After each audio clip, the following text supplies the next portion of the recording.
ஐயோ அங்கத்த நேரத்துல இந்த ட்ரிம்மர் வேற. சீ எப்படி? அதெல்லாம் அப்படிதான் அண்ணாச்சி. அப்படிதான் அண்ணாச்சியா?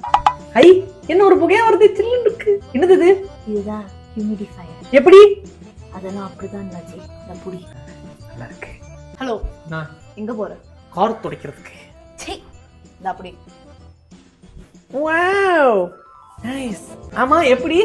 அதெல்லாம் அப்படிதான் அண்ணாச்சி. ஏய் என்னடி எதை கேட்டாலும் அதெல்லாம் அப்படிதான் அண்ணாச்சின்ற. என்னதான் மேட்ரு? சூப்பர் சரவணா ஸ்டோர்ஸோட அண்ணாச்சி ஷாப்பிங் ஆப் இருக்குன்னு தெரியுமா தெரியாதா? தெரியும். அந்த ஷாப்பிங் ஆப்ல தான் இத்தனையும் வாங்கினேன். அட எல்லாமே வா, எல்லாமே கிடைக்கும். ஆப் எங்க கிடைக்கும்? அந்த ஆப் வந்து பிளே ஸ்டோர் அது ஆப் ஸ்டோர் ரெண்டுலயும் எதுல வேணாலும் அண்ணாச்சி ஷாப்பிங் ஆப்னு சர்ச் பண்ணாலே இது வந்துரும். சூப்பர். வீட்டுக்கு தேவையான மொத்த பொருளையும் வாங்குறேன். நன்றிங்க. போய் தொடர்ந்து தரேன். தேவைப்படுது, வாங்கி வை. ஓகே. அண்ணாச்சி ஆப்பில் நமக்கு தேவையானதெல்லாம் வாங்கியாச்சு. உங்களுக்கு பிடிச்சதை நீங்களும் வாங்கிக்கலாம். ஃபஸ்ட் ஆர்டருக்கு 100 rupees டிஸ்கவுண்ட்டு, Shree05 அப்படின்ற கோடை யூஸ் பண்ணி எக்ஸ்ட்ரா 5% டிஸ்கவுண்ட்டை வாங்கிக்கோங்க.